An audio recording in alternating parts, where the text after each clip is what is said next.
Hi everyone, I am Rebecca from ChemKnits, and welcome to the January 2019 recap of the ChemKnitsDyeAlong. In our live stream, we dyed three different complete colorways inspired by this beautiful fresh citrusy photo, which some of you have aptly named Pink Lemonade. We have these bright yellows and pinks, and in the live stream we hand painted two different colorways, and we also speckled one colorway by hand. But in today's video I'm actually going to speckle the other yellow base that I dyed with some of this pink color, to see if we can get some pink speckles on the yellow base. Right now I'm washing the Knit Picks Stroll fingering weight yarn that I dyed with Jacquard pink and Dharma brilliant yellow acid dye. After hand painting it, we steamed it for 20 minutes. And I'm just washing it with some dish soap. I think of all the colorways I did, this one is technically the simplest. And you could definitely achieve a similar colorway through dip dyeing. But I was really excited to just use some hand painting techniques. And I think these two colors nailed the inspiration photo. Our second hand painted colorway was very much like the first. But this time we added some resist with these nylon zip ties. And in the live stream I started removing the first one and saw that we did get a nice resist point over most of the yarn.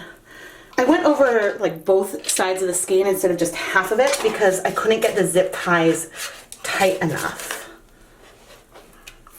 And this yarn base is the Hawthorn fingering weight yarn, and you can see some of that white there. I'm curious what we'll see with the pink. So the pink did not work as well with the resist.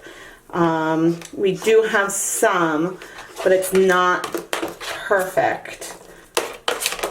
And then on the final one, there is some resist more towards the interior portion of the skein. I think one difference of using a zip tie as a resist with hand painting versus when you're dip dyeing is that the colors aren't striking quite as quickly when you are hand painting. And so therefore, since the colors aren't striking as fast, they can push through into the resist point a little bit. So it kind of worked. I think that maybe if I were to have tied it tighter with, say, yarn or something instead of the zip ties, it would work better. Certainly, if I were going to dip dye the fiber, if I had added the zip ties and dipped one end in pink and then dipped the other end into a yellow dye bath, I think that would have worked even better for the resist. Because there, the dye would have started striking and wouldn't have been able to really diffuse through. So that's just some thoughts about how the technique could be improved. But I do think it'll bring some nice specks of white, and our color is all very much in the yarn. Next, we kettle dyed two different skeins of stock yarn in the brilliant yellow. And then on the Hawthorn base, I attempted to speckle it with some of the Jacquard pink powder mixed with citric acid powder. And I did this on the countertop while the yarn was cool. And so the result definitely gives us some speckles in there, but the colors also spread out. Yeah, so overall, I think the whole yellow looks a little more gold. It does look to me like these speckles read pink versus orange, but it sort of deepened the character of the yellow color. So it feels a little less lemony than some of the others. Now, I think that if the yarn were hot when I added on the powder, or in like a low immersion situation, these speckles would have been a lot sharper. But since not only did I have to move it around a little bit on the counter so that way I could get speckles all over the yarn, but the yarn was cool at first, that gave the dye some time to spread out. But certainly mixing the powder with the citric acid allowed us to get a really, really light coverage of that pink color, giving us a really, really subtle yarn. Now, I have some of that same, not quite as much, I think I used a lot of it up, but I have some of that same powder left over, and we are about to go use that to do some low immersion speckling with the remaining bright yellow base that we dyed on the stroll base. And so I'm going to finish washing this, hang this up, and we're going to go dye that last yarn. In the steam pan, I have 4 cups of water. I'm going to add 1, 2, 3 tablespoons of white vinegar. And then this is the stroll sock yarn that we dyed at the same time as the other speckled hawthorn. And I am going to arrange this in the pan and start heating things up. I'm going to start heating things up, and then once things are hot, we will bring out our salt shaker that still has some of the pink dye powder with some citric acid in it, and we'll try to speckle this yarn. I am respiratored up, so excuse the muffled voice. I didn't measure the dye powder or the citric acid when I put it in here. Whoa. I just sort of went for it. And okay, here's an area. Interesting. So I'm seeing some of the pink is definitely spreading out, but we're also getting some pretty sharp speckles. Let's carry on. I'm trying to go a little similar to the hawthorn. And, ooh, we got some like really sharp and nicely spread out. I think I might prefer this technique because they're still sort of coming in like splotched areas. I might prefer to play around with like a citric acid speckling technique and still use my hand. Just, I think I like having that level of control. Because like here, I'm like, okay, I want a few more over there, but it's a little hard to tell how much, oh, see there, I shook too much. But our speckles are looking sharp, and some areas might feel a little orange, but overall, we're getting like a nice wash of pink. I still have some powder left in there, but I want to save it for when we flip this. So I'm going to go ahead and let this go for 5 minutes. We'll come back and flip it over. Alright, it has been 5 minutes. Let's flip it over. And I guess I didn't even really do a color check, but all that color is in our yarn. And what's funny is that doing it this way really does remind me of Kool-Aid, in that the like speckles are teeny, teeny, teeny. I'm not sure if that's a feature of Jacquard or the fact that it's sort of spread out with the citric acid a bit. I don't really know. But let's go ahead and add some more speckles. There we go.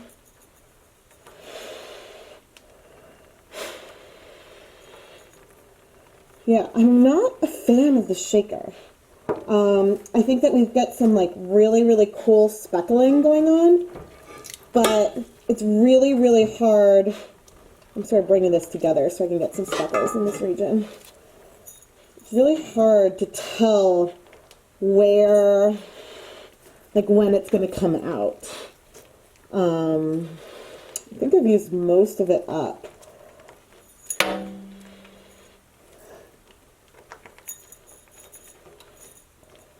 Yeah, I don't feel like I have the most control over it, but I like what's happening. In some of these areas where a lot more powder has come out, we do see a lot more defined speckles. Whereas if this was just all powder, then we would have more of a splotch there. So I think that this technique is definitely really cool for speckling. I just think that I would prefer to be able to like have a little more control over the placement. I guess I have a tiny bit left. I'm going to let this sit for 5 minutes, and then I'm going to go ahead and put the last little bit on. Yeah, I am really, really happy with the way that these speckles are coming together. I have no idea how balanced the yarn will feel, but that's okay. I feel like some light random speckles all over is kind of nice. Randomly all over. Let's see. Here's a region where I might want some more. I'm now just sort of going for broke. Can I get anything out of what is left in here?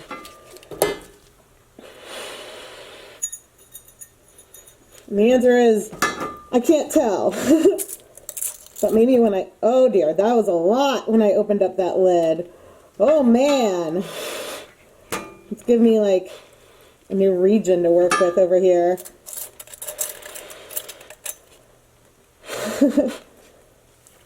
All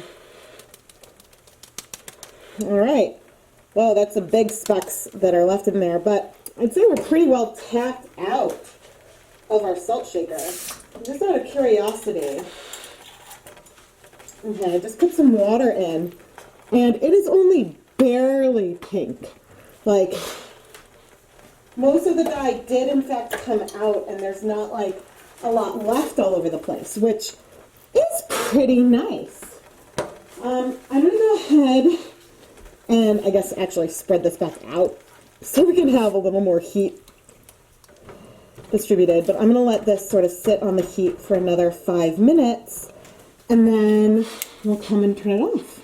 All right, the 5 minutes are up, and so now we are going to remove the yarn, but zooming in, I'm really pleased with the sharpness and sparseness of these speckles. I think that this is a technique that I'm definitely going to want to explore further, but again, I think that I prefer my fingers to actually administer it because I have more control over, hey, I want the speckles in this region, and I like that tactile control.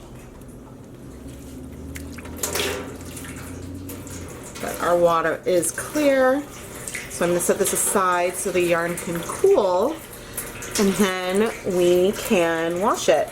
But I don't always show the washing of the yarn after the live streams, but it feels appropriate in this one since I was showing it on the others. And this zip tie, super easy to remove. Yeah, all of our color is in the yarn, and we still have a very yellow yarn, but it just has some of these hints of pink. I'm going to go ahead and wash this with a tiny bit, well, that's a little more than a tiny bit, but some dish soap. And again, you'll see that our color is in the yarn. So I'm going to rinse out the soap and hang this up to dry. Let's take a close look at the two speckled yarns.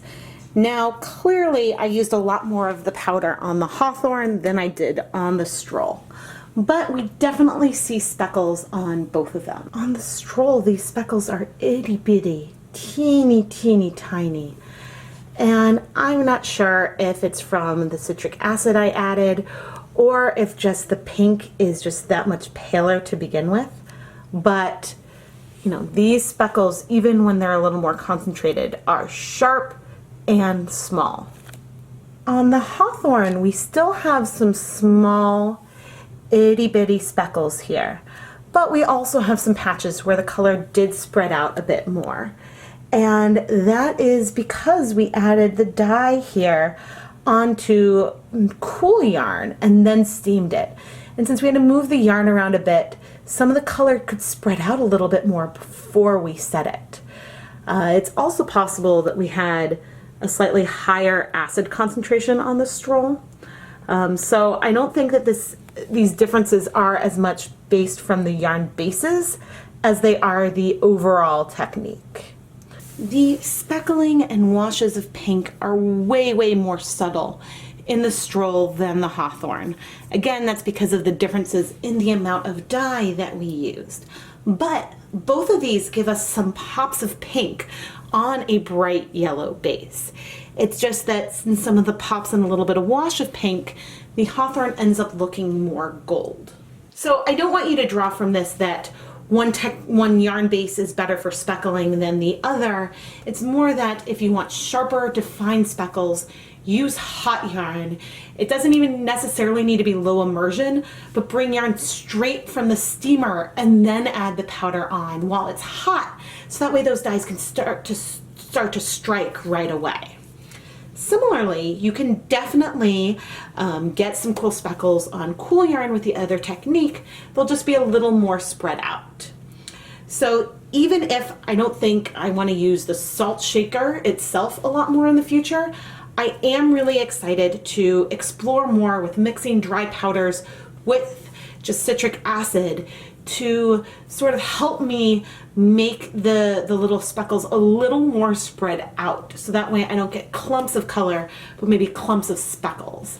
And I think that if I use my fingers to sort of slowly add it in places, I'll get a little more control to get the kind of coverage that I want, so that way I don't accidentally dump it a little too heavy in one section. If we look at the two hand painted yarns, and we have the Stroll and the Hawthorn here, and this Hawthorn is the one where we did the resist, you can definitely see the resist points.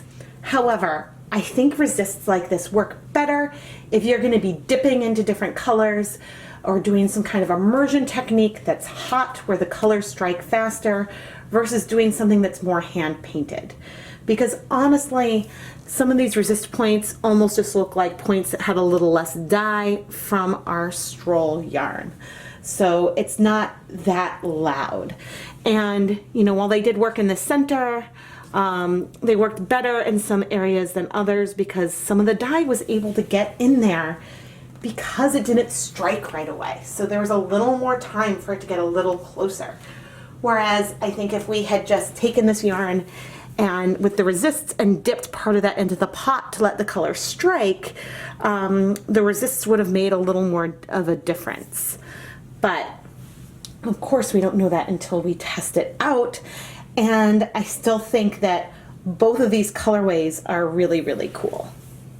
However, I don't think it's a problem and it doesn't make me want to over dye it, because since the white is part of this colorway anyway, I think that all of this will still work in whatever you knit with it. But I think of these two hand-painted skeins, my favorite is the Stroll, where sort of like this modeling that happened in there is a little more random. Which skein of yarn is your favorite? Either way, we got some beautiful, bright, happy yellow yarn with pops of pink and white. And honestly, I think we nailed that inspiration photo. When I do these ChemKnitsDyeAlongs, I like to do sometimes multiple versions of the inspiration photo. Mainly because I can't decide on just one idea for the live stream. I want the live stream to be long enough so more of you can join in, but also it's just a lot of fun. However, I think one of my favorite parts is watching what you come up with when it comes to the Dye-Along inspiration photo. And I get so excited when you share your pictures with me on Instagram with the hashtag ChemKnitsDyeAlong, or on Facebook on the official Dye-Along photo thread. It really is inspiring to see how you took this inspiration, and whether you choose to do something similar to what I did or something completely different. It's all just so exciting and inspiring. And even if I've already published the recap, please continue to share your pictures with me because I really do love to see them. I am Rebecca from ChemKnits, and stay tuned because in February we are going to do another Dye-Along.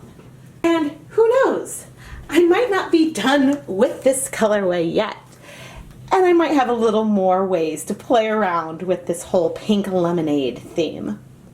To find out more about the February 2019 ChemKnitsDyeAlong, make sure that you follow me on Instagram and Facebook, and also make sure you're subscribed to the ChemKnits Tutorials YouTube channel, so that way you don't miss the Dye-Along live stream or any other of the really fun yarn dyeing content that we create here. To find out more about the February 2019 ChemKnitsDyeAlong, make sure that you follow me on Instagram and Facebook, and also make sure you're subscribed to the ChemKnits Tutorials YouTube channel, so that way you don't miss the dye-along live stream or any other of the really fun yarn dyeing content that we create here. If you would like to support the ChemKnits Tutorials YouTube channel, there are many ways you can do that, through our Etsy shop, through merchandise on Zazzle, or even becoming an official ChemKnits patron through Patreon. You can find links to all of this in the video description. Above all else, thank you so much for watching and for dyeing along with me. And I cannot wait to see what beautiful colors we create next time. Thank you everyone for watching. Bye!